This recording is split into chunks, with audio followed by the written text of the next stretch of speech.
पुन्हा एकदा स्वागत। शिवसेना उबाठा पक्षाकडून बुधवारी राज्यव्यापी आंदोलन केलं जाणार आहे।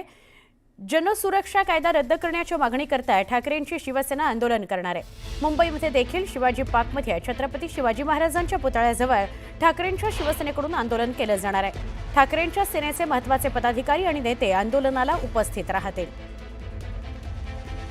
आमचे प्रतिनिधी उदय यांच्याशी आपण अधिक बोलूया। उदय, उद्याच्या आंदोलनासंदर्भात काय अधिक माहिती? शिवसेना उद्धव बाळासाहेब ठाकरे पक्षाकडून उद्या मुंबईमध्ये जनसुरक्षा कायद्यासंदर्भात त्याच्या विरोधामध्ये आंदोलन केलं जाणार आहे। हे आंदोलन छत्रपती शिवाजी महाराज मैदानामध्ये छत्रपती शिवाजी महाराजांच्या पुतळ्याच्या शेजारी हे आंदोलन केलं जाणार आहे। या आंदोलनामध्ये मुंबईतील शिवसेनेचे पदाधिकारी कार्यकर्ते उपस्थित राहणार असल्याची माहिती जी आहे ती देण्यात आलेली आहे। याआधी आपण पाहिलेलं आहे की विधिमंडळामध्ये जनसुरक्षा विधेयक जे आलं होतं त्याला विधानसभेमध्ये फारसा विरोध जो आहे तो विरोधी पक्षांनी केला नव्हता। स्वतः ठाकरे गटाकडनं देखील फारसा विरोध झाला होता, मात्र विधान परिषदेत मात्र कडाडून विरोध जो आहे तो झाला होता। अखेरीस जनसुरक्षा विधेयक जे आहे ते चर्चेत आलं होतं, त्या विधिमंडळाच्या पटलावरती देखील ठेवण्यात आलं होतं। मात्र त्यानंतर आता शिवसेना उद्धव बाळासाहेब ठाकरे पक्षाकडनं राज्यव्यापी आंदोलन जे आहे ते केलं जाणार आहे। उद्या बुधवारी हे आंदोलन जे आहे केलं जाणार आहे मुंबईमध्ये। नक्की धन्यवाद उदय, माहिती दिलीत त्याबद्दल। बातमी आहे माढ्यामधून। माढा तालुक्यातल्या कुरडू गावामध्ये महसूल विभागाच्या अधिकाऱ्यांना गावकऱ्यांनी मारहाण केली। अवैध मुरुम उत्खननाच्या तक्रारीनंतर अधिकारी कारवाई करण्याकरता गेले होते। या घटनेचा एक व्हिडिओ सध्या सोशल मीडियावर व्हायरल होतोय। माढ्यातील कुरडू इथल्या अवैध उत्खनन प्रकरण ताजं असतानाच ही घटना घडली आहे, त्यामुळे खळबळ उडालेली आहे।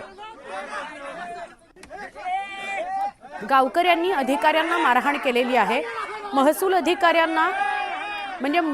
अधिकारी बेकायदा जे मुरुम उत्खनन सुरू होतं त्याकरता या गावात गेलेले होते। तिथे गावकऱ्यांनीच या महसूल अधिकाऱ्यांना मारहाण केलेली आहे।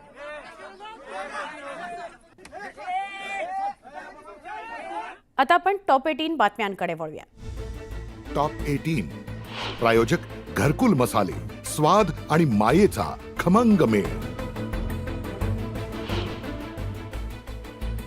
मुंबई महानगरपालिकेकरता जाहीर करण्यात आलेल्या प्रारूप आराखड्यावर उद्यापासून सुनावणी। प्रारूप आराखड्यावर 488 हरकती आणि सूचना दाखल।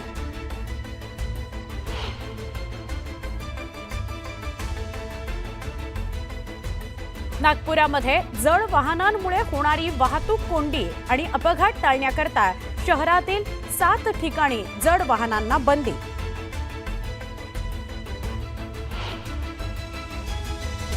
डोंबिवलीत महिला चोरट्यांचा धुमाकूळ। महिलेनं भर दिवसा घरात घुसून कामगाराच्या बॅगेतून 20,000 रुपये केले लंपास।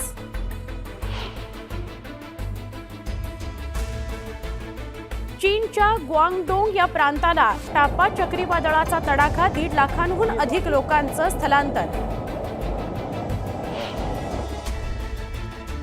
पोलंडच्या ईशान्येकडील पोडलास्की या प्रांतात प्रचंड गारपीट। इमारती आणि वाहनांचं मोठं नुकसान।